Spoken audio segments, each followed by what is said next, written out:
Controversial debate. Kaleshwaram commission విచారణకు మాజీ ముఖ్యమంత్రి కేసీఆర్ హాజరయ్యారు.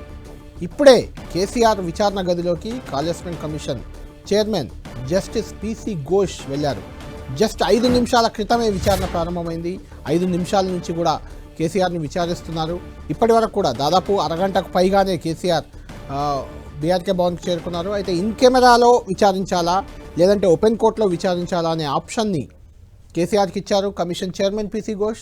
ఆయన మాజీ ముఖ్యమంత్రి కాబట్టి ఆయన నిర్ణయం ప్రకారం ముందుగా ఓపెన్ కోర్టుకే వెళ్ళాలని కేసీఆర్ అనుకున్నప్పటికీ కొంత ఆరోగ్య రీత్యా మనం చూస్తున్నాం స్క్రీన్పై కూడా సహాయకుని చేయబట్టుకొని పైకి నడుస్తున్న దృశ్యాలు, కేసీఆర్ నడుస్తున్న దృశ్యాలు చూస్తున్నాం కాబట్టి కొంత ఇన్ కెమెరానే కంఫర్ట్గా ఉంటుందని కేసీఆర్ భావించినట్లు తెలుస్తుంది.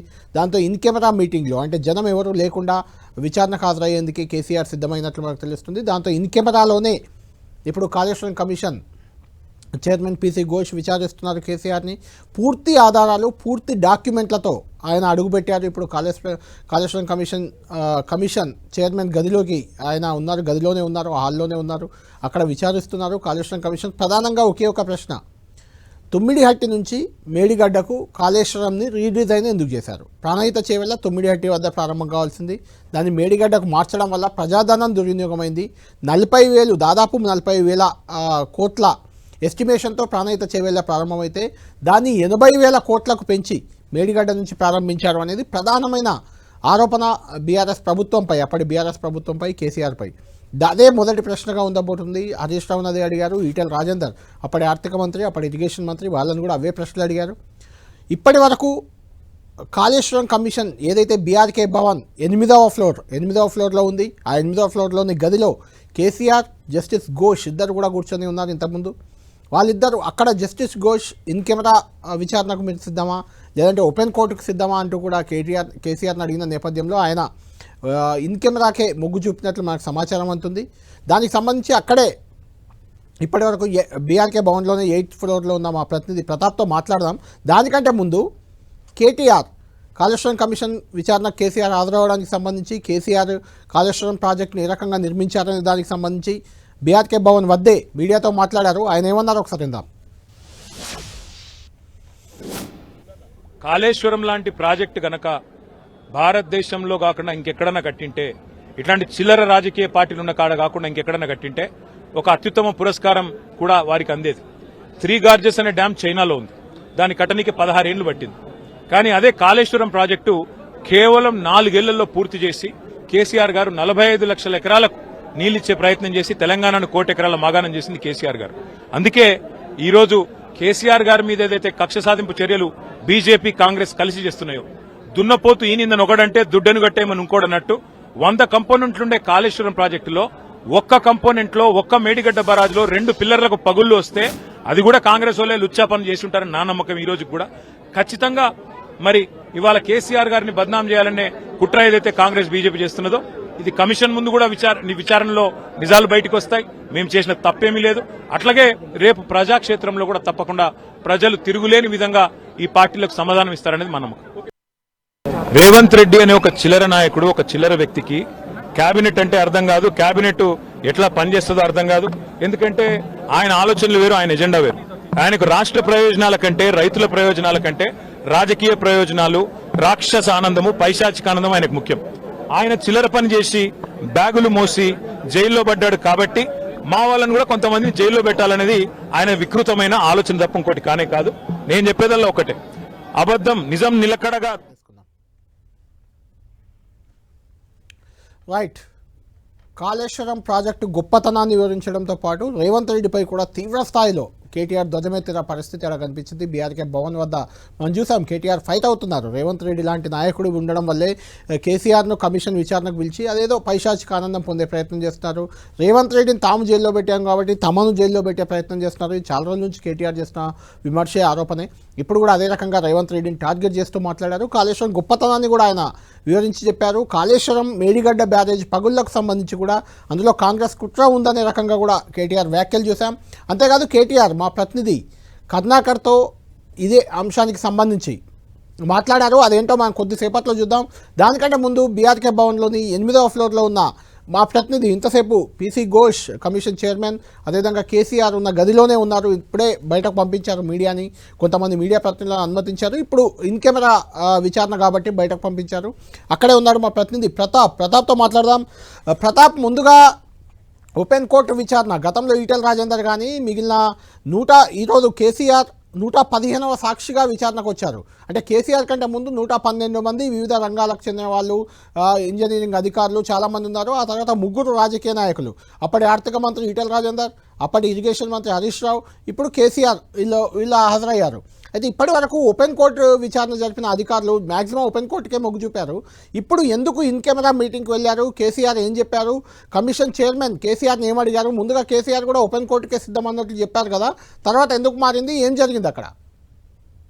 ఎస్ కళ్యాణ్, సరిగ్గా 11 గంటల సమయంలో కేసీఆర్ ఇక్కడ చేరుకున్నారు. పైకి వచ్చిన తర్వాత నేరుగా జడ్జి ఛాంబర్ లోకి వెళ్లారు. జడ్జి ఛాంబర్ లో కూర్చున్న తర్వాత ఆయన కొన్ని అంశాలకు సంబంధించి, సహజంగా ప్రాసెస్ అంతా ఇదే విధంగా ఉంటుంది. అయితే సహజంగా కూర్చున్నప్పుడు దీనికి సంబంధించి కోర్టు విధానానికి సంబంధించి ప్రాసెస్ సంబంధించి కూడా జడ్జి కేసీఆర్ ఆప్షన్ కి ఇవ్వడం జరిగింది. ఎందుకంటే సాక్షిగా వచ్చారు కాబట్టి వారి కన్వీనియంట్ ఏ విధంగా ఉంటుందనే దాన్ని ఖచ్చితంగా పరిగణలోకి తీసుకుంటారు. ఈటెల రాజేందర్ కానీ హరీష్ రావు కూడా సేమ్ యాజ్ ఇట్ ఈస్ గా ఇదే ప్రాసెస్ ను అనుసరించారు.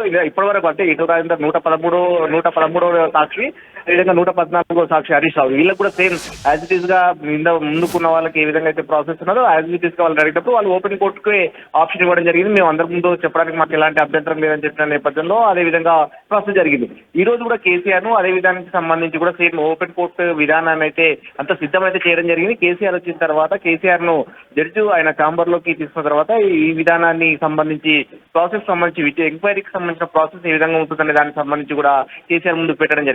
కేసీఆర్ తన ఆరోగ్యానికి సంబంధించి ముఖ్యంగా తన కోల్డ్ తో బాధపడుతున్నట్టుగా కూడా చెప్పడం జరిగింది. ఆయన ఓన్లీ 1-to-1 ఎంక్వైరీకి నేను సుముఖంగా ఉన్నాను, ఈ అందరూ ఓపెన్ కోర్టుకు సంబంధించి కొద్దిగా ఇన్కన్వీనియన్స్ గా ఉంటుంది కాబట్టి దాన్ని నేను యాక్సెప్ట్, నాకు ఇబ్బందికరంగా ఉంటుంది అనే విషయాన్ని జడ్జి దృష్టికి తీసుకెళ్లారు. జడ్జి ఈ విషయానికి సంబంధించి కేసీఆర్ చేసిన కోరికను కూడా యాక్సెప్ట్ చేయడం జరిగింది. ఆయన 1-to-1కే యాక్సెప్ట్ చేశారు. కాసేపు క్రితమే, జస్ట్ ఒక 10 నిమిషాల క్రితమే ప్రారంభమైంది, ఎంక్వైరీ కూడా స్టార్ట్ అయింది.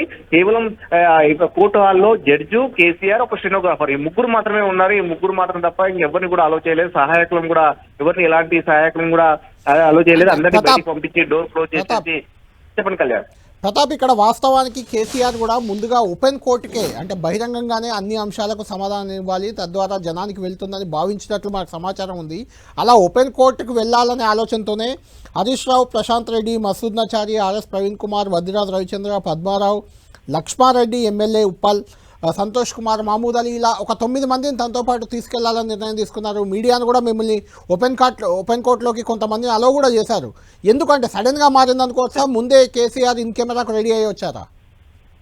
లేదు, యాక్చువల్ గా దీనికి సంబంధించి ఆయన ఓపెన్ కోర్టుకే సిద్ధమయ్యారు. ఇక్కడ మొత్తానికి సంబంధించి అధికారులు కూడా ఆ విధంగా ప్లాన్ చేయడం జరిగింది. దాదాపు డిపార్ట్మెంట్, ఇరిగేషన్ డిపార్ట్మెంట్ కి సంబంధించిన అధికారులు కూడా దాదాపు 20 మంది అధికారులను కూడా యాక్సెప్ట్ చేశారు. వాళ్ళకందరికీ లిస్ట్ అవుట్ చేశారు. మీడియా ప్రతినిధులను కూడా కొంతమంది రెగ్యులర్ గా ఇరిగేషన్ డిపార్ట్మెంట్ చూసే మీడియా ప్రతినిధులను కూడా యాక్సెప్ట్ చేయడం జరిగింది. వారందరూ కూడా అలో చేశారు. దీనికి సంబంధించి బీఆర్ఎస్ సంబంధించిన ఎమ్మెల్యేలను కూడా వారికి ఎవరెవరైతే యాక్సెప్ట్ అంటే ముందుకస్తుగా పేరు రాయించుకున్నారో వారికి అందరికీ కూడా యాక్సెప్ట్ చేశారు. వాళ్ళందరూ కూడా పైకి రావడం జరిగింది. అయితే దీనికి సంబంధించి ఆయన కొద్దిగా ఇబ్బంది, ఆరోగ్యానికి సంబంధించి అంటే ముఖ్యంగా కోల్డ్తో బాధపడుతున్నట్టుగా కూడా తెలిసింది. అయితే దానికి సంబంధించి ప్రశాంత్ రెడ్డి ముందు మీడియా దగ్గరికి వచ్చి కూడా ఇదే అంశాన్ని కూడా చెప్పండి, కేసీఆర్ గారు కాస్త కోల్డ్తో ఇబ్బంది పడుతున్నారని చెప్పేసి అక్కడికి వచ్చి ఖర్చు పెట్టడం కానీ దానికి సంబంధించి అక్కడ ఓపెన్ కోర్టుకు సంబంధించిన అంశానికి సంబంధించి అక్కడికి వచ్చి చెప్పడం జరిగింది. అయితే ఇదంతా జరిగిన తర్వాత కూడా లోపలికి వెళ్ళిన తర్వాత జడ్జి అడిగినప్పుడు మీకు ఓకే యాక్సెప్ట్, ఇబ్బంది ఏం కాదంటే కనుక మాత్రమే ఓపెన్ కోర్టు కనంటే కొద్దిగా కోల్డ్తో ఇబ్బంది పడుతున్నాను, కొద్దిగా ఇన్కన్వీనియన్స్ అవుతారేమో అని చెప్పేసి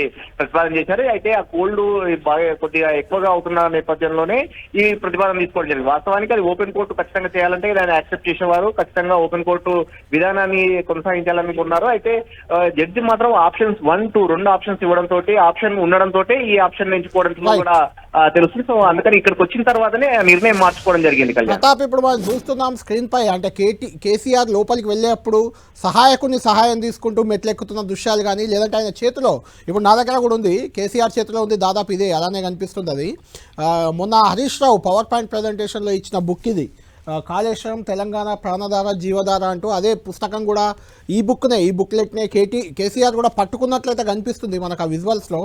దాంతోపాటు ఇంకా చాలా డాక్యుమెంట్లతో సహా కేసీఆర్ విచారణకు వచ్చినట్లు తెలుస్తుంది. మీకేమైనా డాక్యుమెంట్లు కనిపించాయా? డాక్యుమెంట్లు ఆధారాలు అన్నీ కమిషన్ ముందు పెట్టే అవకాశం ఉందా ఇప్పుడు? డెఫినెట్ గా అవన్నీ కూడా లోపలికి తీసుకెళ్లడం జరిగింది. డాక్యుమెంట్స్ తో పాటు ఆ బుక్స్ అన్నిటిని కూడా తీసుకెళ్లడం జరిగింది. ఎవరైనా సరే ఈ విధానం ఎంక్వైరీ విధానం ఇప్పటివరకు జరిగిన ప్రాసెస్ లో భాగంగా ఎవరైనా ఏదైనా చెప్పుకోవాలనుకున్నా, ఏమైనా ఎవిడెన్స్ ఇవ్వాలనుకున్నా ప్రతిదీ కూడా ఇచ్చుకోవడానికి ఉంటుంది. ఓపెన్ కోర్టు హాల్లో చెప్పిన దాంతో పాటు ఇంకా అదనపు సమాచారం ఇంకేమన్నా కూడా దాన్ని కోర్టుకు సబ్మిట్ చేయడానికి ఆప్షన్ ఉంటుంది. ఇప్పటి వరకు కూడా జరిగిన ఈ ప్రాసెస్ అంతా కూడా 114 మందికి జరిగిన ప్రాసెస్ కూడా యాజ్ ఇట్ ఈస్ ఇదే విధంగా జరిగింది. హరీష్ రావు కూడా సేమ్ యాజ్ ఇట్ ఈస్ గా 2 రోజుల క్రితం జరిగిన ఎంక్వైరీ సందర్భంగా కూడా సేమ్ యాజ్ ఇట్ ఈస్ గా ఆయన కూడా విచారణ సందర్భంగా కూడా చెప్పిన అంశాలతో పాటు కొన్ని డాక్యుమెంట్స్ సంబంధించి నేను కోర్టుకు ఎవిడెన్స్ ఇస్తానంటే దానికి జడ్జి యాక్సెప్ట్ చేయడం జరిగింది. మీరు చెప్పిన దాంతో పాటు ఇంకేమైనా అదనపు సమాచారం ఉన్నా అవన్నీ కోర్టుకు సబ్మిట్ చేయొచ్చు అని చెప్పేసి జడ్జి కూడా చెప్పడం జరిగింది. అందులో భాగంగానే దీనికి సంబంధించి ఆయన గతంలో సంబంధించిన జీవోలు కానీ దానికి సంబంధించిన జరిగిన ప్రాసెస్ అంతా క్యాబినెట్ సబ్ కమిటీ కానీ వాటన్నిటిని కూడా హరీష్ రావు కూడా ప్రాసెస్ ఇక్కడ ఇవ్వడం జరిగింది. ఇప్పుడు కేసీఆర్ కూడా దాదాపు పెద్ద ఎత్తున ఎవిడెన్స్ అన్ని కూడా తీసుకురావడం జరిగింది. ఎందుకంటే ఇప్పటి వరకు అధికారులంతా కానీ ఐఏఎస్ కానీ అదేవిధంగా నిర్మాణ సంస్థలంతా కూడా ప్రభుత్వ సూచన మేరకు ప్రభుత్వ నిర్ణయం మేరకే జరిగిందని కూడా చెప్పడం జరిగింది. ముఖ్యంగా డిపిఆర్ కి సంబంధించిన అంశం కానీ అదేవిధంగా ప్రాజెక్టు అక్కడి నుంచి ముఖ్యంగా మనం మొదటి నుంచి చూస్తున్నాం. ఈ జడ్జి ప్రధానంగా మొదటి ప్రశ్నగా సుమ్మిడిహెట్టి నుంచి మేడిగడ్డకు ఎందుకు షిఫ్ట్ కావాల్సి వచ్చిన దాని అంశానికి సంబంధించి కేంద్ర సంస్థ అయిన వ్యాప్కోస్ సంస్థ ఇచ్చిన రిపోర్ట్ కానీ అదేవిధంగా సిడబ్ల్యూసీ ఇచ్చిన నివేదికలు కానీ ఇవన్నిటిని కూడా హరీష్ రావు ఇవ్వడం జరిగింది. వాటితో పాటు ఇప్పుడు కేసీఆర్ కూడా వీటన్నిటిని కూడా తీసుకొచ్చినట్టు కూడా తెలుస్తుంది. ఎందుకంటే పెద్ద ఎత్తున ఎవిడెన్స్ సంబంధించిన డాక్యుమెంట్స్ అన్ని కూడా తీసుకురావడం జరిగింది. వాటన్నిటిని కూడా సబ్మిట్ చేసే అవకాశం ఉంటుంది. ఆయన జడ్జి అడిగిన క్వశ్చన్లకు ఆన్సర్ తర్వాత కూడా వీటన్నిటిని కూడా సబ్మిట్ చేసే అవకాశం ఉంటుంది. ఎందుకంటే ముఖ్యంగా వీటితో పాటు క్యాబినెట్ సంబంధించిన అంశాలు కానీ ముఖ్యంగా సబ్ కమిటీ కానీ అదేవిధంగా ఐపవర్ కమిటీ వీటన్ని ఇచ్చిన వాటితో పాటు సిడబ్ల్యూసీ ఇచ్చిన నివేదికలు కానీ డిపిఆర్ కానీ అదేవిధంగా గతంలో ముఖ్యంగా ఈ ప్రధానంగా వాటి బ్యారేజ్ల నిర్మాణానికి సంబంధించి ముఖ్యంగా ప్రాజెక్టును ప్రాణహిత నుంచి మేడిగడ్డకు షిఫ్ట్ అనే దానికి సంబంధించిన అంశాన్ని ప్రధానంగా చెప్పే అవకాశం ఉంటుంది. ఎందుకంటే మహారాష్ట్ర అభ్యంతరాలు ఏమున్నాయి, మహారాష్ట్ర మొదట్లో 152 అడుగులకు కట్టాల్సిన ప్రాజెక్టులు మళ్ళీ 148 లెవెల్స్ కు మాత్రం ఎందుకు తగ్గించాల్సి వచ్చింది, మహారాష్ట్ర ఎందుకు అభ్యంతరాలను వ్యక్తం చేసిన అనే అంశానికి సంబంధించి మహారాష్ట్రతో రాష్ట్ర ప్రభుత్వం తెలంగాణ ఏర్పడిన తర్వాత తెలంగాణ ప్రభుత్వం చేసిన సంప్రదింపులు కానీ అక్కడ రాజ్భవన్ వేదికగా అప్పుడు గవర్నర్ విద్యాసాగర్ రావు తెలంగాణకు సంబంధించిన ప్రతాప్, మీరు ఈటెల రాజేందర్ అంటే 112 మంది అధికారులు వివిధ రంగాల నిపుణులు వాళ్ళ విచారణ ఒక ఎత్తు అయితే ఆర్థిక మంత్రి ఈటెల రాజేందర్ విచారణని ఇరిగేషన్ మంత్రి హరీష్ రావు విచారణను కూడా మీరు దగ్గర నుండి పరిశీలించారు. అంటే అప్పుడు కమిషన్ ప్రధానంగా తమ్మిడిహట్టి నుంచి మేడిగడ్డకి ఎందుకు మార్చాల్సి వచ్చింది అనే దానిపైనే ప్రధానంగా ఫోకస్ చేసినట్లు కనిపించింది. అంటే అదే రకమైన ప్రశ్నలు కేసీఆర్ని అడిగే అవకాశం ఉందా? కేసీఆర్ని అడిషనల్గా ఇంకేమైనా ప్రశ్నించే అవకాశం ఉందా? దీనికంటే ఇంపార్టెంట్ క్యాబినెట్ సబ్ కమిటీలో ఉన్న ఇద్దరు మంత్రులు ఈటెల హరీష్ రావు దాదాపు ఒకే రకమైన వాదన వినిపించారు. అయితే బయట ప్రస్తుతం కాంగ్రెస్ ప్రభుత్వంలో ఉన్న మంత్రి తుమ్మల మాత్రం అసలు క్యాబినెట్ సబ్ కమిటీ ముందుకు రాలేదు, క్యాబినెట్ ముందుకే రాలేదు, అది కేసీఆర్ నిర్ణయం అని ఎలా మాట్లాడుతున్నారు. దీన్ని ఎలా చూడాలి? ఈ అంశం కూడా ప్రధానంగా కమిషన్ క్వశ్చన్ చేసే అవకాశం ఉందా? ప్రధానంగా ఎంక్వైరీ ఇప్పటి వరకు 114 మందికి జరిగిన వాటిని అన్నిటి కూడా మనం చాలా అబ్జర్వ్ చేశాం. ముఖ్యంగా ఈటెల రాజేందర్ కానీ హరీష్ రావు కానీ జరిగిన క్వశ్చన్స్ ప్రాసెస్ చూస్తే ఈటెల రాజేందర్ ఎక్కువగా ఫైనాన్స్ సంబంధించిన అంశాలను ఎక్కువగా అంటే దానికి అనుగుణంగానే క్వశ్చన్స్ వేయడం జరిగింది. ముఖ్యంగా కాళేశ్వరం కార్పొరేషన్ ఏర్పాటు కానీ కాళేశ్వరం కార్పొరేషన్ నుంచి నిధులు ఏ విధంగా విడుదల చేయడం కానీ దాని యాంగిల్లోనే ఎక్కువగా క్వశ్చన్స్ వేయడం జరిగింది. అంటే దీని నిర్మాణానికి సంబంధించి కానీ మిగతా అంశాలకు సంబంధించి ఈటెల రాజేందర్ కొద్దిగా తక్కువ అడిగేటప్పటికీ హరీష్ రావు దగ్గరికి వచ్చేసరికి పూర్తిగా నిర్మాణానికి సంబంధించి ఎందుకు మార్పు చేశారు, అసలు ఏం జరిగింది, నిర్మాణ సందర్భంలో తీసుకొచ్చిన జాగ్రత్తలు ఏంటి, ఈ యాంగిల్లోనే ఎక్కువ అడగడం జరిగింది. ఇక్కడ హరీష్ రావు దగ్గరకు వచ్చేసరికి ముఖ్యంగా కాళేశ్వరం కార్పొరేషన్ సంబంధించిన దాని మీద ఒకటే ఒక క్వశ్చన్ వేయడం జరిగింది. అసలు ఈ కాళేశ్వరం కార్పొరేషన్ సంబంధించి గవర్నమెంట్ ఎట్లా ఏ విధంగా దీన్ని రుణాలకు సంబంధించి ఏ విధంగా యాంగిల్లో ముందుకెళ్లే ఆలోచనతో చేశారు అని అంటే దీనికి సంబంధించి పూర్తిగా ప్రభుత్వమే అండర్టేకింగ్ గా ఉంది, ప్రభుత్వం పూర్తి షూరిటీ ఇవ్వడంతో కాళేశ్వరం కార్పొరేషన్ ఏర్పాటు చేసిన ఒకటే ఒక క్వశ్చన్ హరీష్ రావు దగ్గరకు వచ్చింది. మిగతా క్వశ్చన్ మాత్రం ఈటెల రాజేందర్ అదనంగా ఎక్కువగా ఫైనాన్స్ చుట్టూగా ఉంటే ఈయనకు హరీష్ రావుకు మాత్రం నిర్మాణ సంస్థకు సంబంధించి కానీ నిర్మాణం జరిగే ప్రాసెస్ లో కానీ దానికి సంబంధించిన ఏం జరిగింది ప్రాసెస్ సంబంధించిన వాటిపైన ఎక్కువగా ఈటెల రాజేందర్ హరీష్ రావు జరిగింది. ఇప్పుడు ఈ అంశాలకు సంబంధించి చూసినట్లయితే ప్రధానంగా కేసీఆర్ దగ్గరకు వచ్చేసరికి మొత్తం ఓవరాల్ గా అన్నతో సీఎం గా మొత్తం ప్రభుత్వ అధినేతగా కేసీఆర్ ఉన్నాడు కాబట్టి ఇప్పటి వరకు క్యాబినెట్ సబ్ కమిటీలు కానీ క్యాబినెట్ కానీ ఇవన్నీ కూడా పూర్తి పూర్తిగా ప్రభుత్వ నిర్ణయం మేరకు అని చెప్పేసి ఇప్పుడు వారు చెప్పారు కాబట్టి ప్రభుత్వాన్ని యాంగిల్లోనే ప్రభుత్వ అధినేతగా ఆయన ఉన్నారు కాబట్టి ఇప్పుడు కేసీఆర్ కు పూర్తి స్థాయిలో అసలు మొదటగా నిర్మాణం సంబంధించిన దాంతో పాటు మార్పు చేర్పులు కానీ ఈ అంశాలతో పాటు మీ నిధులకు సంబంధించిన అంశాలు కానీ వీటన్నిటి కూడా పూర్తి స్థాయిలో అడిగే ఉంది. ఎందుకంటే ఈయన సీఎం గా పనిచేశారు కాబట్టి ప్రభుత్వ అధినేతగా పనిచేశారు, ప్రభుత్వం ఈయన చేతులు కాబట్టి ఇది ఈ యాంగిల్లోనే కేసీఆర్ ను అడిగే అవకాశం. ప్రతాప్, ఎంతసేపు కేసీఆర్ విచారణ కొనసాగే అవకాశం కనిపిస్తుంది మనకు? అంటే గతంలో ఈటెల హరీష్ రావుతో కంపేర్ చేసినప్పుడు ఎంతసేపు జరిగే అవకాశం ఉంది? డెఫినెట్ గా ఖచ్చితంగా 40 నిమిషాలు అనేది ఒక ఖచ్చితంగా జరుగుతుంది. ఈటెల రాజేందర్ ను ఒక 25 to 30 minutes ఈటెల రాజేందర్ జరిగితే హరీష్ రావుకి మాత్రం ఎగ్జాక్ట్ గా 40 minutes జరిగింది. ఇప్పుడు కూడా అదే యాంగిల్ 40 minutes లేదంటే 1 hour లోపు కంప్లీట్ అయ్యే అవకాశం ఉంటుంది. ఎందుకంటే జడ్జి కూడా ఒక ప్రాసెస్ ప్రకారంగా కొన్ని క్వశ్చన్స్ రెడీ ప్రిపేర్ చేసుకుని వచ్చి ఉంటాడు కాబట్టి ఏవైతే జడ్జి ప్రిపేర్ చేసుకున్న క్వశ్చన్లతో పాటు చెప్తే ఆన్సర్లు కూడా అనుబంధంగా కూడా కొన్ని క్వశ్చన్స్ ఇస్తున్నారు. సో ఈ ప్రాసెస్ అంతా కూడా 1 hour లోపు కంప్లీట్ అయ్యే అవకాశం ఉంటుంది. Right, thank you Pratap. 12 గంటలకు, సరిగ్గా 12 గంటలకు కేసీఆర్ విచారణ ప్రారంభమైంది. Justice PC Ghosh commission chairman ఆయన విచారిస్తున్నారు. ముఖ్యంగా క్యాబినెట్ సబ్ కమిటీ కానీ, క్యాబినెట్ నిర్ణయాలు కానీ, క్యాబినెట్ మొత్తం తీసుకున్న నిర్ణయాలా లేకుంటే కేసీఆర్ నిర్ణయం తీసుకున్నారా? పలు సందర్భాల్లో కాళేశ్వరం నా కలల ప్రాజెక్ట్ అని కేసీఆర్ చెప్పారు. తాను దగ్గరుండి పర్యవేక్షించాను, దగ్గరుండి రీడిజైనింగ్ చేయించాను అని చెప్పారు. కాబట్టి ఇలాంటి అంశాలపై కూలంకుషంగా, అంటే ప్రతి అంశాన్ని, ఈటెల రాజేందర్ను ఆర్థికపరమైన అంశాలు అడిగితే టెక్నికల్ అంశాలు, అప్పటి ఇరిగేషన్ మంత్రిగా ఉన్నారు కాబట్టి హరీష్ రావును అడిగారు. తర్వాత ఇరిగేషన్ మంత్రిగా కూడా కేసీఆరే ఉన్నారు. ఇరిగేషన్ ముఖ్యమంత్రి రెండు కూడా ఆయనే చూశారు సెకండ్ టర్మ్లో. కాబట్టి ఆయనను మిగిలిన అంశాలకు సంబంధించి, అన్ని అంశాలకు సంబంధించి ఫైనల్గా అడిగే అవకాశం మనకు కనిపిస్తుంది. సరిగ్గా 1 గంట లోపు ఈ విచారణ ముగిసే అవకాశం అయితే మనకు కనిపిస్తుంది. కేసీఆర్ అనారోగ్య కారణంగా కొంత జలుబు అనీజీగా ఉన్న నేపథ్యంలో ఆయన ఇన్ కెమెరా విచారణకే మొగ్గు చూపారు. ఇన్ కెమెరా విచారణ జరుగుతుంది. కాసేపట్లో దీనికి సంబంధించిన క్లారిటీ రాబోతుంది.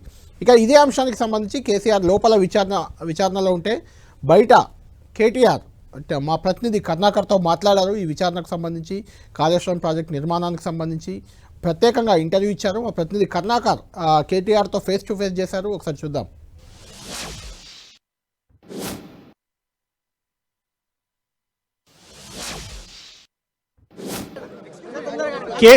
మాజీ సీఎం కేసీఆర్ విచారణ కొనసాగుతుంది. మనతో పాటు బీఆర్ఎస్ వర్కింగ్ ప్రెసిడెంట్ కేటీఆర్ ఉన్నారు. సార్, విచారణ ఎట్లా చూస్తారు సార్ మీరు? విచారణను చూడడంలో పెద్దగా ఇదేమీ లేదు. అల్టిమేట్గా 420 హామీలు ఇచ్చి, అడ్డమైన మాటలు చెప్పి, బాండ్ పేపర్లు రాసి, పిచ్చి మాటలు చెప్పి ప్రజలను మోసం చేసి అధికారంలోకి వచ్చారు.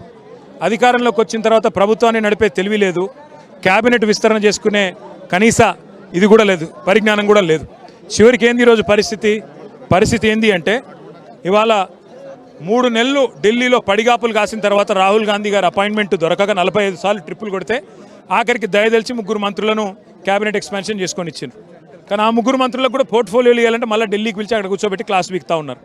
అట్లాంటి కీలుబొమ్మ లాంటి ముఖ్యమంత్రి ఆయన ఎన్ని విచారణలు చేసినా, ఎన్ని కథలు పడ్డా, ప్రజల దృష్టిని మరల్చేందుకు ఎన్ని ఎత్తుగడలు వేసినా మా ఎంట్రీగా కూడా పీకలేడు. పెడితే 4 రోజులు జైల్లో పెట్టుకొని పైశాచిక ఆనందం పొందుతాడు తప్ప ఆయనతోనేం కాదు. మేము మాత్రం ఒకటే ఎజెండాతో ఉన్నాం. నువ్వు ఇచ్చిన 420 హామీల సంగతి ఏంది?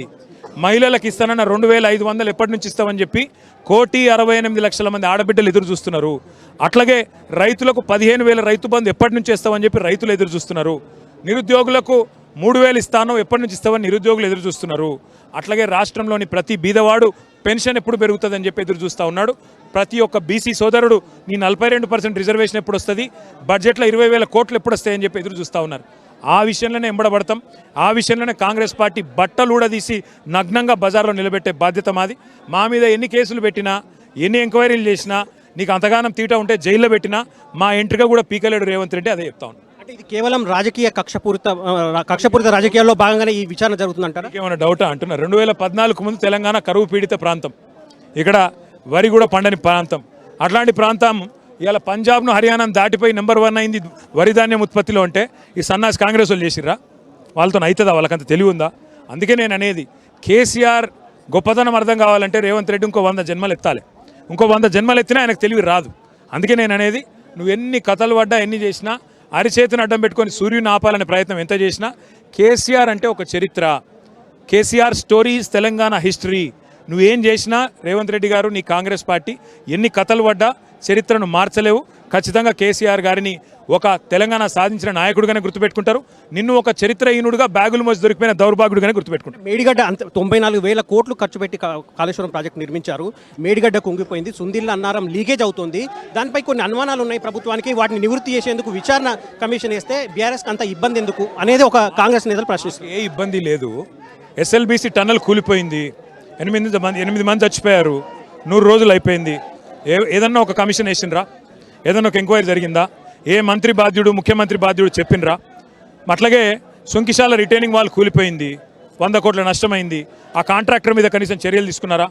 పెద్దవాగు 2 సార్లు కొట్టుకపోయింది, వట్టెం పంప్ హౌస్ మునిగిపోయింది, గుజరాత్లో మార్బీ బ్రిడ్జ్ కూలిపోయి 140 మంది చచ్చిపోయినరు.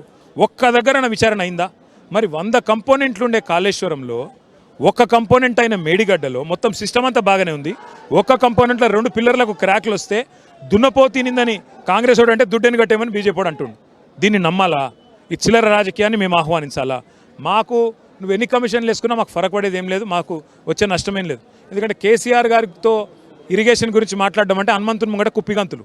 వాగులు, వంకలు, నదులు, చెరువులు కేసీఆర్ గారు ఆయన అరచేతిలో ఉంటాయి సబ్జెక్ట్ అంతా. మరి లోపల నాకు తెలిసి అయితే కమిషన్కే పాఠాలు చెప్తా ఉండింటారు కేసీఆర్ గారు. తప్పకుండా వాళ్ళకు కూడా ఇరిగేషన్ విషయంలో కొన్ని విషయాలు కొత్తగా తెలుసుకుంటారు వాళ్ళు కూడా. మాకు ఫరక్ పడేది ఏం లేదు. రేవంత్ రెడ్డిని మాత్రం ఇడిచిపెట్టాం. ఇంకో 3 ఏళ్ళు రోజు 3 చెర్ల నీళ్ళు తాగేటట్టు కార్యాచరణ రూపొందిస్తాం. తప్పకుండా ప్రజల తరఫున కొట్లాడుతూనే ఉంటాం. 94,000 కోట్లు ఖర్చు చేసిన కాళేశ్వరం ప్రాజెక్టులో 1,00,000 కోట్ల అవినీతి జరిగిందని పెద్ద ఎత్తున ముందు నుంచి బీఆర్ఎస్ ప్రభుత్వం ఉన్నప్పటి నుంచి కూడా రేవంత్ రెడ్డి గారికి నేను కాదు సమాధానం చెప్పడం. సూదిని పద్మారెడ్డి గారు ఆయనకు పిల్లనిచ్చిన మామ, ఆయననే చెప్పిండు. తెలివి తక్కువ వెధవ అయితేనే 94,000 కోట్లు ఖర్చైన ప్రాజెక్టుల, ప్రపంచంలోనే అతిపెద్ద లిఫ్ట్ ఇరిగేషన్ ప్రాజెక్టుల ఖర్చు అయిందే 94,000 కోట్లు అయితే 1,00,000 కోట్ల అవినీతి అనేది ఒక తెలివి తక్కువ దద్దమని అంటాడు అని చెప్పి ఆయనే చెప్పిండు. మరి రేవంత్ రెడ్డి గారు ఫస్ట్ పాఠాలు ఎవరి దగ్గర నేర్చుకోవాలంటే అయితే గీతా గారి దగ్గరనో లేకపోతే గీతా గారి తండ్రి గారైనా పద్మారెడ్డి గారి దగ్గరనో ట్యూషన్లు చెప్పించుకుంటే మంచిది. ముందు నుంచి కూడా కాళేశ్వరం ప్రాజెక్టు పైన వచ్చిన ఆరోపణలు కానీ విమర్శలు కానీ బీఆర్ఎస్ పార్టీ ధీటుగా తిప్పుకోట్లేకపోయింది. మొన్న భవన్లో హరీష్ రావు గారు పవర్ పాయింట్ ప్రజెంటేషన్ ఇచ్చేంత వరకు కూడా బీఆర్ఎస్ పార్టీ 1,00,000 కోట్ల అవినీతి విషయంలో కానీ కేవలం మేడిగడ్డలో 2 పియర్స్ కుంగిపోతే మొత్తం కాళేశ్వరం ప్రాజెక్టే పనికి రాకుండా పోతుంది కాంగ్రెస్ చేస్తున్న కరుణాకర్. ఇప్పుడు నేను కరుణాకర్ ఇక్కడ ఇప్పుడే ఒక మర్డర్ చేసి వచ్చిందంటేనేమో జనం నమ్ముతారు, ఫాస్ట్గా నమ్ముతారు. అదే కరుణాకర్ చాలా మంచోడు, రాంగ ఒక అనాథాశ్రమం లాగి ఆడ ఒక 10,000 మందికి ఏదో దానం చేసి వచ్చిందంటే ఎవడు నమ్మడు. దేశం అసంటిది. ఇదిగో పులు అంటే అది గొత్త ఒక అగో కూలిపోయిందంటే ఇది కూలిపోయిందట. 1,00,000 కోట్ల అంటే 1,00,000 కోట్లు ఖర్చు కాని ప్రాజెక్టులు 1,00,000 కోట్ల ఎట్లా అవినీతి అవుతుందని ఆలోచన లేదు మనకు. అబద్ధం కొన్ని రోజులు నడుస్తుంది. అబద్ధము నిజం కడప దాటే లోపల అబద్ధం అంగిలాగేసుకొని ఊరంతా తిరిగి వస్తుంది అంటారు చూడు పెద్దోళ్ళు. గట్లే జరిగింది. కానీ ఏం కాదు, అల్టిమేట్గా ప్రజలకు కూడా అన్ని విషయాలు తెలుస్తున్నాయి. వరి ధాన్యం ఉత్పత్తిలో పంజాబ్ను, హర్యానాను, తెలంగాణ దాటిపోయిందంటే నెంబర్ 1 అయిందంటే దానికి కారణం కాళేశ్వరం. ఒకటి వాస్తవం, చరిత్రలో ఎవడేమనుకున్నా సువర్ణాక్షరాలతో రాయబడుతుంది. తెలంగాణ తెచ్చింది కేసీఆర్ నాయకత్వం, తెలంగాణను సస్యశ్యామలం చేసింది కాళేశ్వరం అనే మాట అందరికీ తెలుస్తుంది, భవిష్యత్తులో నిలబడుతుంది. చివరిగా వరుస కమిషన్ ఎట్లా చూస్తారు? మొన్న విద్యుత్ కమిషన్, ఇప్పుడు కాళేశ్వరం కమిషన్, మీకు ఈ కార్ రేస్లో మళ్ళీ నోటీసులు ఇవ్వబోతున్నారు, వీరు విచారణ ఎదుర్కోబోతున్నారు. వీటన్నిటి ఎట్లా చూస్తారు సార్? 20% కమిషన్లు, 30% కమిషన్ల నుంచి దృష్టి మళ్లించేందుకే ఈ కమిషన్. బట్టిగారి ఛాంబర్ ముంగట కాంట్రాక్టర్లు ధర్నా, జడ్చర్ల ఎమ్మెల్యే కాంగ్రెస్ ఎమ్మెల్యేనే చెప్తుండు 30% కమిషన్ల గవర్నమెంట్ అని. మంత్రి కొండా సురేఖ చెప్తుంది, మా దగ్గర మంత్రులు కూడా పైసలు తీసుకొని ఎవడు పనే చేయడం మంత్రి గారు చెప్తున్నారు. వాటి మీకు డైవర్ట్ చేయాలంటే ఏం చేయాలి? టైం పాస్ చేయాలి, చేస్తుండు. టైం అన్నిటికి వస్తుంది. Thank you very much. ఇది మొత్తం మీద కేటీఆర్ చెప్తున్నారు, కక్షపూరిత రాజకీయాల్లో భాగంగానే ఈ విధంగా వస్తుందని చెప్తుంది.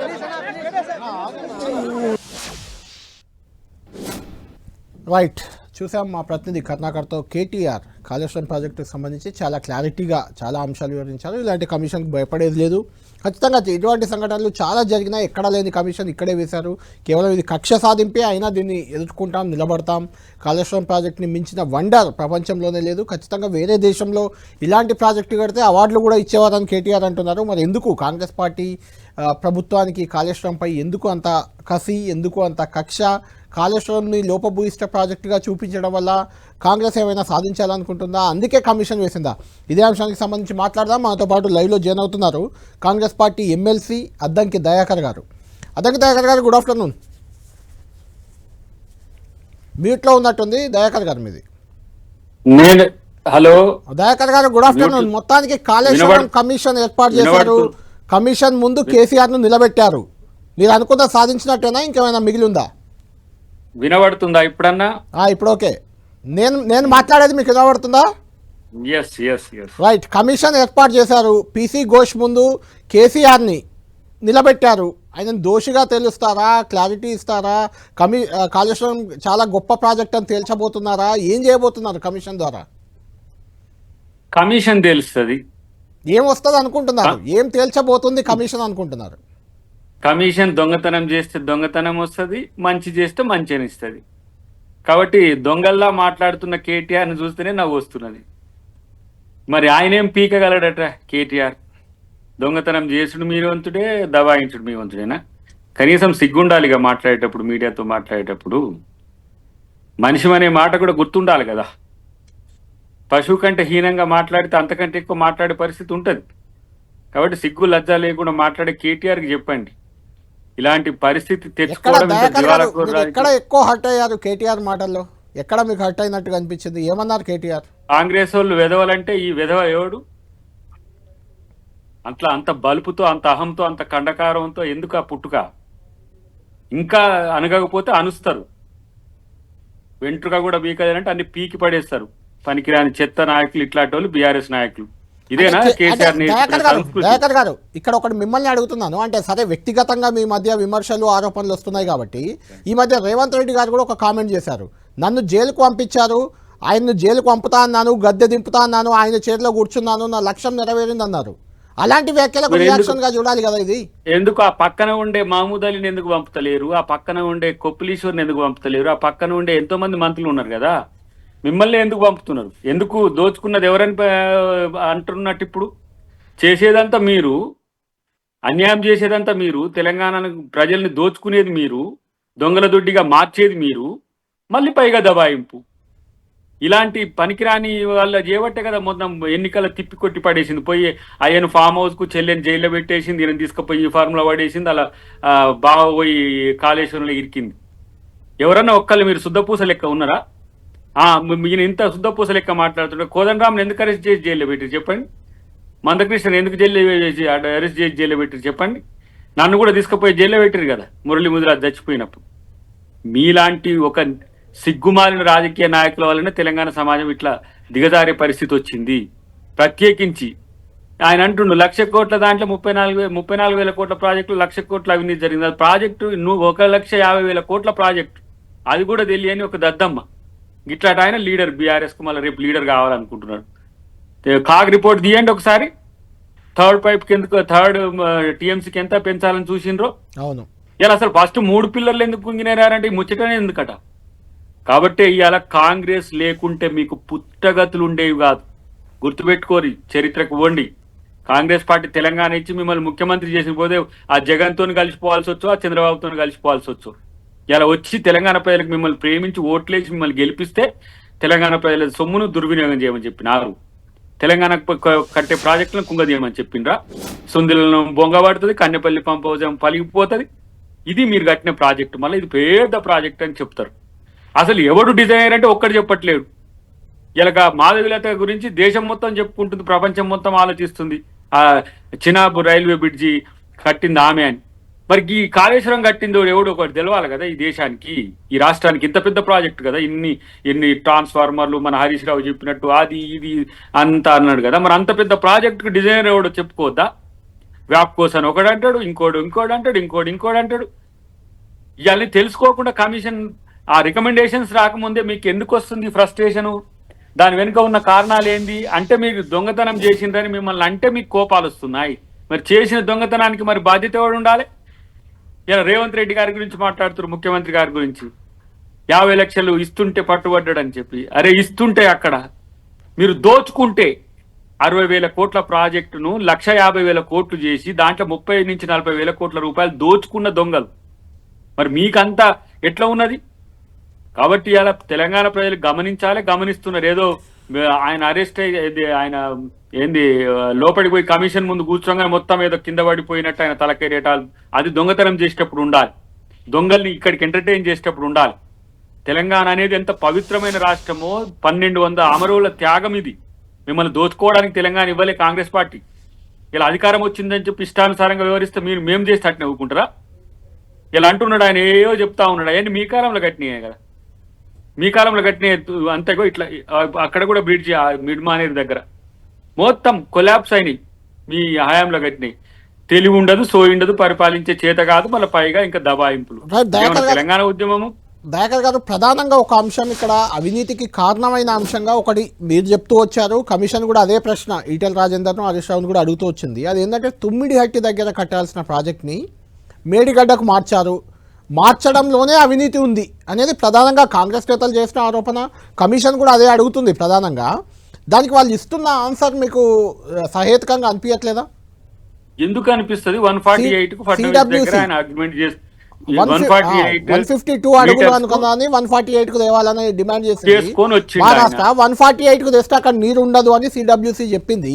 కాబట్టి మేడిగడ్డకు వచ్చింది. 148 కి ఎందుకు చేసుకున్నావు మరి? వాడు ఒప్పుకోవట్లేదు కదా, మీరు ఏడేళ్ళు ఒప్పించలేదు. 152 మీరు ఒప్పించలేదు అని కదా. మహారాష్ట్రతో ఒప్పుకోనప్పుడు మహారాష్ట్రతో నేను అగ్రిమెంట్ చేసుకున్నా అని చెప్పి గుర్రాల మీద ఊరేగుడు ఎందుకట? కట్టను ఆడ పూచిక పుల్ల వేసినావు, ఆడ 10,000 కోట్లు పెట్టినాం. ఎలా 148కి నీళ్ళు రాదని ఎవడన్నది? కేసీఆర్ చెప్తే ఇట్లాంటి మాటలు వచ్చింది కదా. సిడబ్ల్యూసీ డాక్యుమెంట్ ఉంది, వ్యాప్కో సంస్థ మేడిగడ్డ పై కట్టమని చెప్పిన రిపోర్ట్ ఉంది వాళ్ళ దగ్గర. అదే కదా ఆధారం చూపిస్తుంది. వ్యాప్కోసే తుమ్మిడిహెట్టి దగ్గర కట్టమని ఇచ్చింది, అది కూడా ఉంది కదా. వ్యాప్కోసే 148 152కు కట్టుకోమని అన్నది. అది 140 అయినా కూడా ఆడ 8 to 10 TMC నిరంతరం నిలకడగా ఉంటాయి. ఆ నుంచి మనం మైలవరం నుంచి ఎత్తిపోసుకునేది ఎల్లంపల్లిలో. ఎల్లంపల్లి నుంచి మీకు మెయిన్ స్ట్రీము గోదావరి కదా. మీరు ప్రాణహిత నుంచి కిందికి తీసుకొచ్చి మేడిగడ్డ కాంచి 3 లిఫ్ట్లు పెట్టడం వల్ల పెరిగిన ఎస్కలేషన్ అది అవసరమే లేదు కదా. ఇప్పుడు ఎన్ని 167 TMC ఎత్తిపోసింది అన్నది 4 సంవత్సరాల్లో.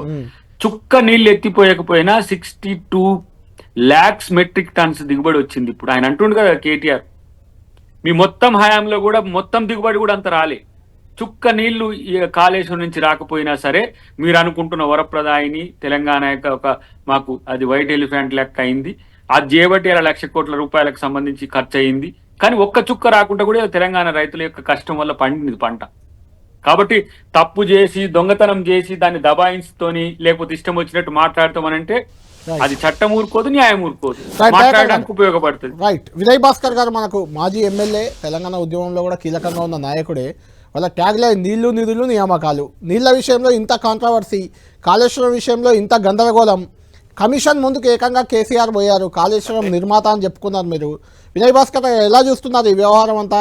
ఒక దోషిగా, ఒక ముద్దాయిగా, దోషి అనలేం ఇప్పుడే, ఒక ముద్దాయిగా కమిషన్ ముందు కేసీఆర్ నిలబడ్డం, అది తాను స్వయంగా నిర్మించిన కాళేశ్వరం ప్రాజెక్టు విషయంలో ఎలా చూస్తున్నారు దీన్ని మీరు?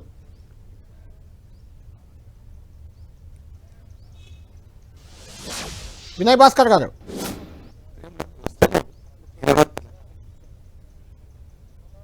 పీసీఆర్ చూడండి, వినయ్ భాస్కర్ గారిది ఫోన్ లైన్ కరెక్ట్ లేనట్టుంది, ఒకసారి చెక్ చేయండి. దయాకర్ గారు, అంటే వాళ్ళు కాళేశ్వరంనే గతంలో కూడా, అంటే 2018 ఎన్నికల్లో కూడా కాళేశ్వరంనే చూపించారు ఎన్నికల సమయంలో, అందులో అవినీతినే మీరు చూపించారు. ఇప్పుడు అదే అంశం ఉంది. అంటే దీనిపై అవినీతి తేలే అవకాశం ఉందా? ఈ కమిషన్ ద్వారా బయటపడుతుందా, బట్టబయలవుతుందా అంతా? ఇప్పుడు అవినీతి తేలకపోతే లాభం ఎవరికి? వాళ్ళకే, బీఆర్ఎస్కే లాభం ఉంటుంది. మరి ఎందుకు మీకు ఇంత ఫ్రస్ట్రేషన్? కమిషన్ అనేది ప్రిమాఫేసి లేకుండా ఎస్టాబ్లిష్ కాదు. ఇమ్మీడియట్ గా కేసీఆర్ గారు స్క్వాష్ పిటిషన్ వేస్తుండే. దాంట్లో కనుక ప్రిమాఫేసి లేకుంటే హైకోర్టు ఒకవేళ అనుకూలంగా లేకపోతే సుప్రీంకోర్టుకు అప్పీల్కి పోవచ్చు, ధర్మాసనానికి పోవచ్చు, విస్తృత ధర్మాసనానికి పోవచ్చు. ఇన్ని ఛాయిసెస్ ఉన్నాయి. కమిషన్ ఎస్టాబ్లిష్ అయింది అంటే there may be a fraud or whatever, ఒక డిస్క్రిపెన్సీస్ ఈస్ దేర్. అలాంటప్పుడు మీరు దాన్ని ఎదుర్కోలేక కాంగ్రెస్ పార్టీ కక్ష సాధింపు, కాంగ్రెస్ పార్టీ ఇష్టం వచ్చినట్టు చేస్తుంది. 3 పిల్లర్ల కుంగుబాటు వల్ల ఒకవేళ ఏమి జరగకపోతే 2022లోనే మీరు కాళేశ్వరంలో నీళ్లు నింపడం ఎందుకు ఆపిండ్రు? 23 మొదట్లోనూ ఎవరు ఆపిండ్రు? కాళేశ్వరంలో నీళ్లు నింపడం అనేది, నీళ్లు ఆగడం అనేది ఎవరు ఆపిండ్రు? కాంగ్రెస్ చేయలేదు కదా, వాళ్ళే కదా దాంట్లో ఏమంటారు క్రాక్స్ వచ్చినాయని ఆపింది. మరి మీరాపి నీళ్లు నింపడం, మీరాపి రిపేర్లు మీరు ఆ 3 నెలలు మీరే చేయొచ్చు కదా, మీరు ఎందుకు చేయలేకపోయింది? అంటే ఒక 3 పిల్లర్లు పోతే ఇమ్మీడియట్ గా ఏదో మన టాకాలు వేసి పెట్టినట్ట పెట్టడం. ఎన్డీఎస్సీ ఏం రిపోర్ట్ ఇచ్చింది ఒకసారి చూడండి. అవి గనక అట్లనే మనం క్షేత్రస్థాయి నుంచి కనుక మళ్ళీ బలోపేతం చేయకుండా రిపేర్ చేస్తే వచ్చే ప్రమాదానికి బీఆర్ఎస్ బాధ్యత వహిస్తుందా? కాబట్టి ఇలాంటి పరిస్థితులన్నీ ఉన్నాయి కాబట్టి అసలు వాళ్ళని ఓడగొట్టింది కూడా వాళ్ళకి కనబడతలేదండి. నాకు అర్థం కాదు. కాళేశ్వరం వాళ్ళ ఓటమిలో 50% ప్రజలు నమ్మిండ్రు. అది వాస్తవం. ప్రజలు నమ్మడమే కాదు, కుంగిపోయింది వాస్తవం. అది వాళ్ళే చెప్తున్నారు కదా. Right. ఎప్పటి నుంచి కాళేశ్వరంలో బ్రిడ్జిలకు బ్యారేజీలకు నీళ్లు బ్యారేజీలో ఆపడం బంద్ చేశారు? ఒకసారి మీరు డేట్ తీయండి. రైట్, అడుగుదాం అదే కదా ఇప్పుడు వాళ్ళు అడిగేది. అడుగుదాం. వినయ్ భాస్కర్ గారు, మీరు కాళేశ్వరం ప్రాజెక్టును చాలా గొప్పగా చెప్పుకున్నారు, ప్రపంచంలోనే వండదని చెప్పుకున్నారు. ఇప్పుడు అందులోనే అవినీతి జరిగింది, అందులోనే లోపాలు ఉన్నాయని కమిషన్ ఏర్పాటైంది. ఆ కమిషన్ ముందుకు ఒక ముద్దాయిగా కేసీఆర్ హాజరయ్యారు. ఎలా చూస్తున్నారు దీన్ని? ఇది బీఆర్ఎస్ పార్టీకి కొంత ఇబ్బందికరంగా అనిపించట్లేదా? ఒకటి అన్న, నన్ను ఈ డిబేట్లో పాల్గొనడానికి అవకాశం ఇచ్చిన మీకు ధన్యవాదాలు. అట్లే దయాకర్ అన్నకు, వారికి కూడా పర్సనల్ కలవలే కాబట్టి కంగ్రాచులేషన్స్. మరి వారు ఎమ్మెల్సీగా అయినందుకు మనస్ఫూర్తిగా అభినందిస్తూ, ఈరోజు దయాకర్ అన్న డిబేట్లో ఉన్నాడు. నాకు ఏం మాట్లాడి నాకు ఇనలేదు, కానీ మీరు అడిగిన దానికి ఈరోజు నిజంగా కూడా వీళ్ళు నోటీస్ ఎందుకు ఇచ్చిండ్రని చెప్పి తెలంగాణ ప్రజల్లో ఒక పెద్ద ప్రశ్న ఏర్పడ్డది. ఈరోజు తెలంగాణ రైతాంగానికి నీళ్ళు అందించినందుకు, మరి ఎడారిగా ఉన్నటువంటి రైతాంగానికి మరి నీళ్ళు అందించినందుకు ఇచ్చిండ్రా, లేక తెలంగాణ ప్రజలకు మరి సమైక్య రాష్ట్రంలో తాగునీరు కూడా లేనటువంటి పరిస్థితుల నుంచి తాగునీరు అందించినందుకు ఇది చేసిండ్రా, లేక ఇండస్ట్రీస్కు మరి 24 గంటలు విద్యుత్తో పాటు నీళ్ళు అందించినందుకు ఈరోజు మా కేసీఆర్ గారికి, మా హరీష్ రావు గారికి నోటీసులు ఇచ్చిండ్రా అనేది తెలంగాణ ప్రజలందరూ కూడా మరి చాలా ఆశ్చర్యపోతున్నారు. ఏదేమైనప్పటికీ కూడా ఈ కుట్రలు కుతంత్రాలు ఎన్ని చేసినా కూడా మా నాయకులు, మా పార్టీ కడిగిన ముత్యంలాగా మళ్ళొక్కసారి వస్తారు.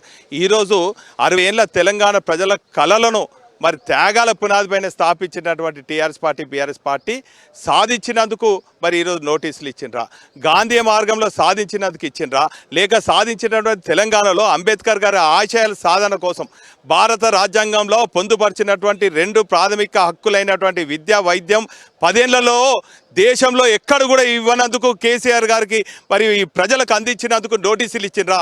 ఈరోజు దయాకర్ అన్నను, వారి పార్టీని నేను అడుగుడు కాదు, ఒక బీఆర్ఎస్ పార్టీ కార్యకర్త కాదు, తెలంగాణ ప్రజలందరూ కూడా మిమ్మల్ని ప్రశ్నిస్తున్నారు. ప్రజాక్షేత్రంలో రాబోయే రోజులలో ఈ పార్టీకి, ఈ నాయకులకు ఖచ్చితంగా రాజకీయ సమాధి వస్తుంది. నేను రాజకీయ సమాధి అంటున్నా, వాళ్ళలాగా పిచ్చి పిచ్చిగా వ్యక్తిగతంగా సమాధులు కడతాము, పేగులు తీస్తాము అంటలేను. అంత ప్రజాస్వామ్యాన్ని విలువలిచ్చే పార్టీ మాది, మేము గౌరవిస్తాము. కానీ ఇక్కడ గౌరవం లేకుండా ఆయన ఏజ్కు సాధించినటువంటి ఆయన గొప్ప కార్యాలకు కూడా విలువ ఇవ్వకుండా మాట్లాడుతున్నటువంటి నీచమైనటువంటి పార్టీ మరి కాంగ్రెస్ పార్టీ అని సందర్భంగా తెలియజేస్తుంది. ఏదేమైనప్పుడు కూడా దేవుడిచ్చిన అవకాశంగా కడిగిన ముత్యంలాగా ఈరోజు వాళ్ళే అబ్బురబోతున్నారు. మరి వాళ్ళు అడిగిన ప్రశ్నలు ముద్దాయిగా నిలవలేదు. తెలంగాణ ప్రజలకు కాళేశ్వరం గొప్పతనం గురించి చెప్పేదానికి కేసీఆర్ గారు ఇక్కడ రావడం జరిగింది అన్నటువంటి విషయాన్ని మరి కాంగ్రెస్ నాయకులకు మరి ఆలోచించుకోవాలి. ఈరోజు నిజంగా కూడా దేవుడిచ్చిన అవకాశంగా భావిస్తున్నాం. ఈరోజు తెలియని వాళ్ళకు కూడా మరి మారుమూల ప్రాంతంలో ఉన్నటువంటి రైతాంగానికి కూడా తెలియజేసే విధంగా మరి కేసీఆర్ గారు ఈ అవకాశాన్ని అనుకూలంగా మలుచుకున్నారు. అయితే వినయ్ భాస్కర్ గారు కాళేశ్వరం కట్టినటువంటి ఒక గొప్ప నేతగా, ఒక ఇంజనీర్గా, ఒక సీఎంగా ప్రజల ఆకాంక్ష మేరకు పనిచేసినటువంటి వ్యక్తిగా అక్కడ రావడం జరిగింది. అయితే వినయ్ భాస్కర్ గారు, కేసీఆర్ గారు కమిషన్ ముందుకెళ్లారు, సరే కాళేశ్వరం గొప్పతనాన్ని ఇదంతా చెప్తారు. అందులో నిజంగా ఏం జరగనప్పుడు మీరు కమిషన్ ఇచ్చే తీర్పుపై, లేకుంటే కమిషన్ ఇచ్చే రిపోర్ట్పై మీకు నమ్మకం ఉందా? ఒకవేళ నిజంగా ఏం జరిగినప్పుడు మీకే పాజిటివ్గా రిపోర్ట్ వస్తుంది కదా, మీకు ఎందుకు ఇంత ఫ్రస్ట్రేషన్ అనేది కాంగ్రెస్ నేతల ప్రశ్న.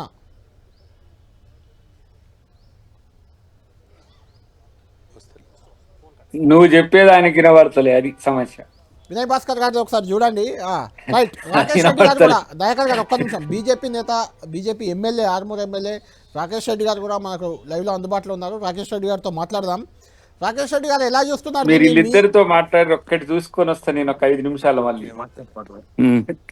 చెప్పండి దయాకరణ ఎందుకే ఏమైంది కుమ్మక్కాయండి దయాకర్ గారు ఉండండి, ఒక నిమిషం ఉండండి, వినాలి కదా మీరు. అంటే మీరు మీరు చెప్పేది మీరు కూడా వినాలి కదా. వినాలి కదా. రాకేష్ రెడ్డి గారు చెప్పండి మీరు. అంటే ఈటెల రాజేందర్ వెళ్ళారు, హరీష్ రావు గారు వెళ్ళారు. అసలు ఇది కాంగ్రెస్ బీఆర్ఎస్ వాదన మీరు చూస్తున్నారు. ఇందులో సరే బీజేపీ సిడబ్ల్యూసీ అనుమతులు ఇచ్చింది, కేంద్ర ప్రభుత్వ రంగ సంస్థలు 17 అనుమతులు ఇచ్చాకే కాళేశ్వరం ప్రాజెక్టు నిర్మాణం అయిందని చెప్తున్నారు. ఈ వ్యవహారం మొత్తాన్ని ఎలా చూస్తారు? కాంగ్రెస్ బీఆర్ఎస్ మధ్య పోరాటంగా చూస్తారా, లేకుంటే కాళేశ్వరంలో జరిగిన అవినీతి బయటకు వస్తుంది అనుకుంటున్నారా? మీరు ఎలా చూస్తున్నారు రాకేష్ రెడ్డి గారు? ఏం చూడడం కాదంటే తెలంగాణ ప్రజలు చూస్తున్నారు. అంటే 1,00,000 కోట్లు సుమారు 94,000 కోట్లు ఖర్చు పెట్టి నాణ్యత లేని కట్టడాలు కట్టి ఒక్కొక్క ఇంజనీర్కు 2,000 కోట్ల అవినీతి సొమ్ము కట్టబెట్టిన దాని మీద అడుగుతున్నారు తెలంగాణ ప్రజలు. దీంట్లో ఏదో దీన్ని తేల్చండి అని చెప్తున్నారు తెలంగాణ ప్రజలు. హరిరామ్ లాంటి వాళ్ళు ఒక ఈఎన్సీ ఇంజనీరు కాళేశ్వరం ప్రాజెక్టులో ఉన్న వాళ్ళకి 2,000 కోట్లు అయితే ఎంత అవినీతి జరిగింది. ఇక్కడ ప్రశ్నలు మీరు కట్టడం తప్ప రాంగ్ అనేది కాదు. ఓకే, అది టెక్నికల్ సబ్జెక్టు, పీసీ ఘోష్ గారు నిర్ణయం తీసుకుంటుంది. ఇంతకుముందు ఎంతో మంది మేధావులు చెప్పారు. ఈరోజు కూలిపోతే అంటే ఒక 100 సంవత్సరాల తర్వాత కూలిపోవడమా, మరి 2 సంవత్సరాలకి 1,00,000 కోట్లది కూలిపోవడమా, కూలిపోతే తప్పేముందని మాట్లాడటమా? ఇది వ్యవస్థలన్నింటినీ మీరు వ్యవస్థలన్నింటినీ చెరబట్టినట్లే కదా. ఇప్పుడు వ్యవస్థలన్నింటినీ చెరబట్టడమే కదా. మీరు ఏమైతుంది ఇప్పుడు మీరు డైరెక్ట్ ఒక న్యాయ వ్యవస్థను కూడా భయపెడుతున్నారు, న్యాయ వ్యవస్థను కూడా బ్లాక్ మెయిల్ చేస్తున్నారు. న్యాయ వ్యవస్థను కూడా బ్లాక్ మెయిల్ చేస్తున్నారు. ఎందుకండి ఇలా వేలాది మంది వెహికల్స్ ఎందుకు? ఏమైనా రాజకీయ సభనా? ఎందుకు అంత తీవ్రం ఎందుకు? భారతదేశంలో అందరికి సమాన హక్కులే. ఓకే, కొన్నిసార్లు మాజీ ముఖ్యమంత్రి గారు చట్టాలను గౌరవించాలా, భయపెట్టకూడదు. అలా అనుచర వర్గం వేల కొద్ది కార్లు తీసుకుని ఏం చేస్తారు? ఒకవేళ నిజాయితీ ఉంటే చెప్పాలా, మీరు ఏం జరిగింది, మీ హాయంలో ఏం జరిగింది, మీరు ఏం ఉద్దేశంతో కట్టారు అని చెప్పాలా తప్ప దీంట్లో టెక్నికల్ టీం కావచ్చు ఏంది. ఇప్పుడు జయప్రకాష్ నారాయణ లాంటి వాళ్ళు అప్పుడే చెప్పారు ఇది ఎటువంటి ఆమోదయోగ్యం కానీ, అంటే ప్రపంచ జలవనరుల నిపుణులు చెప్పిన మాట ఇది. అధికారం ఉంది కదా అని ఇప్పుడు మాగ్నంగా దీని సబ్జెక్ట్ని డైవర్ట్ చేయకండి దయచేసి. ఇందులో అవినీతి ఎంత జరిగింది, సరైన డిజైన్స్ జరిగిందా లేదా? అప్పుడున్న మాజీ ముఖ్యమంత్రి గారు ఏమన్నారు, అసలు దీంట్లో ఎవ్వరి ప్రమేయం లేదు, నేనే మైండ్ మొత్తం రంగరించాను, మొత్తం నా డిజైనే, నేనే చేశాను, ఎవ్వడికి ఎంటిక కూడా తెలియదు. కావాలంటే వీడియోలు ప్లే చేయండి మీరు. అతనికి అర్హతలు ఇప్పుడు అడుగుతారు. పీసీ ఘోష్ గారు మీరు ఏ కాలేజీలో చదువుకున్నారు, సివిల్ ఇంజనీరు, ఏమేం ప్రాజెక్టులు కట్టారు, ఈ 1,00,000 కోట్ల ప్రాజెక్టు మీరెందుకు డిజైన్ చేశారు, ఇవి కూడా అడగాల్సిన ప్రశ్నలే కదా. రాకేష్ రెడ్డి గారు అప్పటి ఆర్థిక మంత్రి మీ బీజేపీ ఎంపీ మల్కాజ్గిరి కూడా వెళ్ళారు. ఇది కేబినెట్ నిర్ణయం, కేసీఆర్ ఒక్కడు కట్టింది కాదని ఆయనే చెప్పారు. మీ బీజేపీ ఎంపీ ఏమంటున్నారంటే కేసీఆర్ గారు ఏమన్న దాని గురించి మాట్లాడుతుంది తప్ప హరీష్ రావు ఏమన్నారు, ఇంకా వేరే వాళ్ళు ఏమన్నారు, ప్రకాష్ అన్న ఏం మాట్లాడాడు,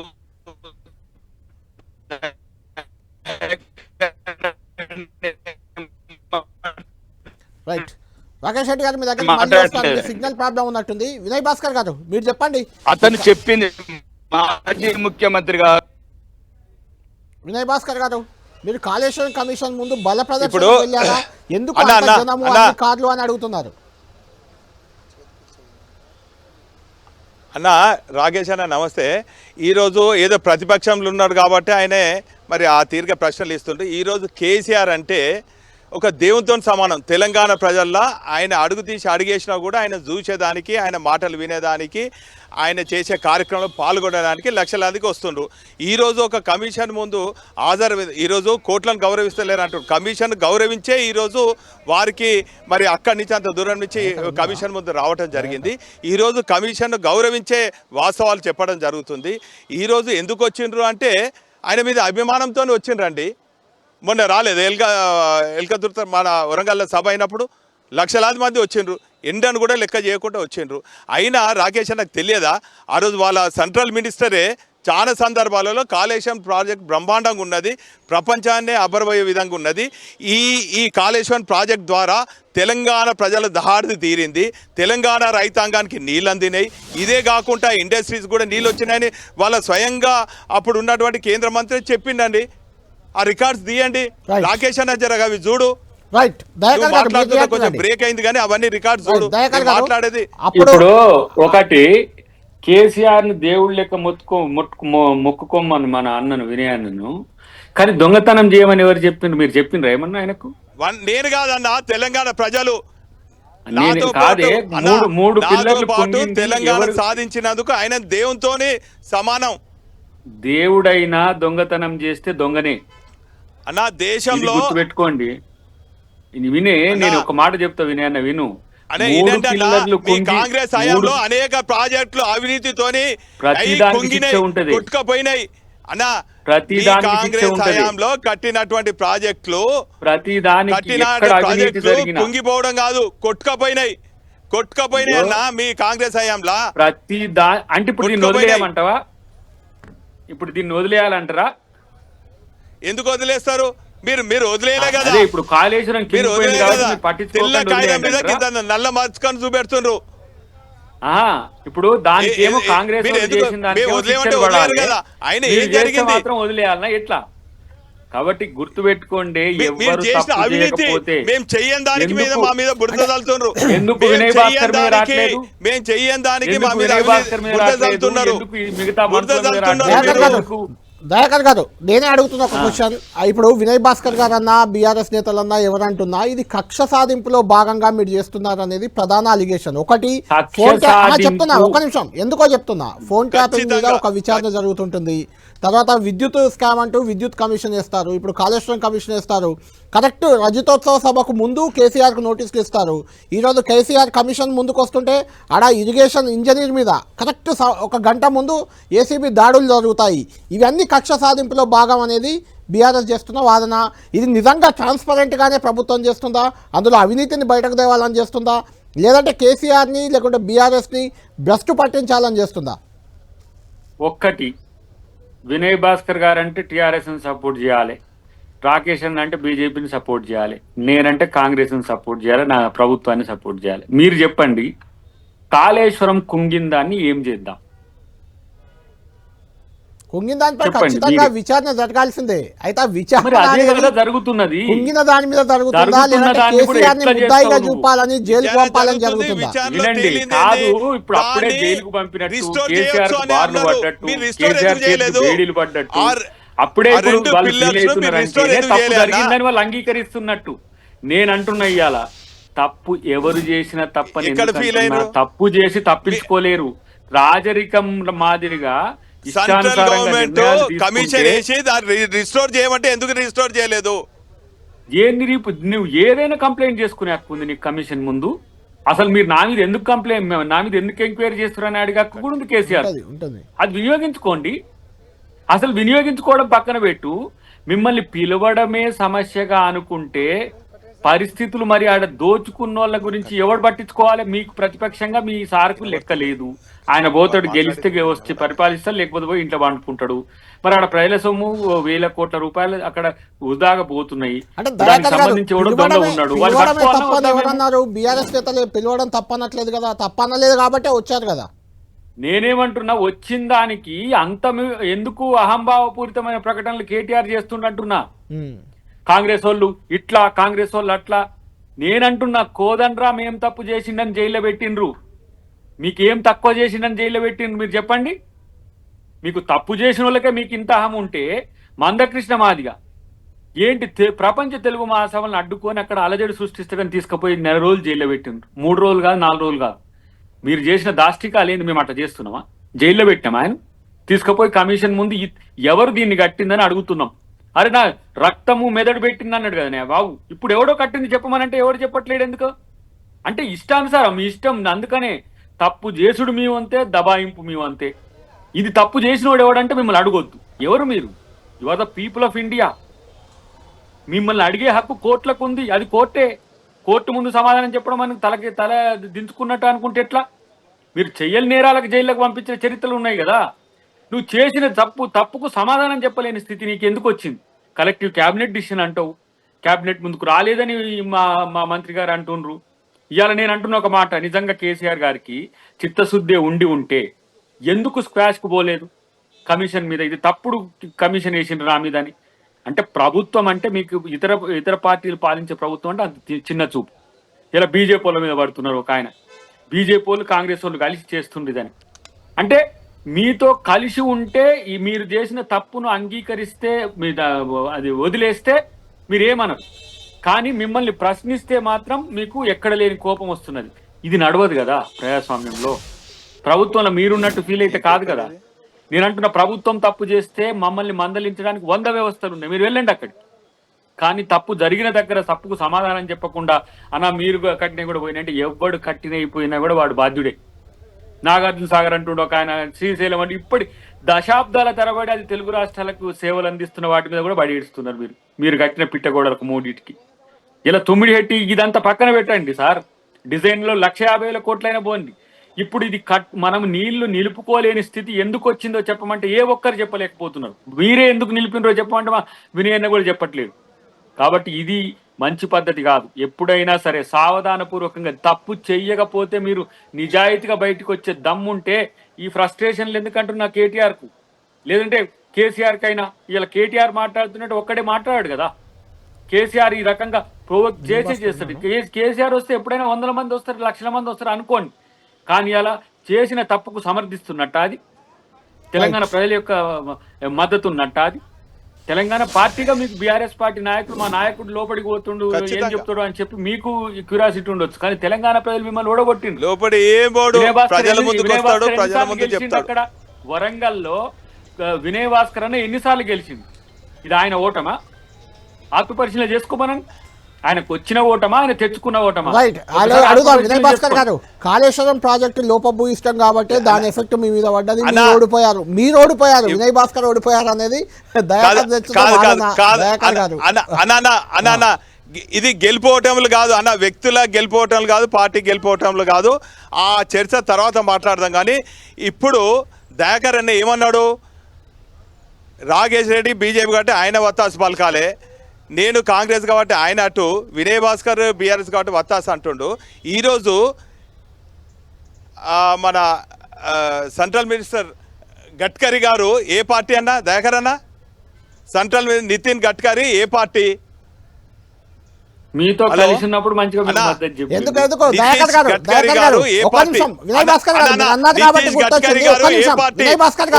పార్టీ కార్యకర్త కాదు, సెంట్రల్ మినిస్టర్ గా కాళేశ్వరం బ్రహ్మాండం అద్భుతం అని చెప్పిండు. అదే కాకుండా కాళేశ్వరం అద్భుతం అని సుప్రీం కోర్టు కూడా కాళేశ్వరం అద్భుతం అని ఇచ్చింది. నేను చెప్పుడు కాదు, పేపర్లలో వచ్చిందే నేను చెప్తున్నా, పేపర్లలో రాసిందే నేను చెప్తున్నా. వినయ్ భాస్కర్ గారు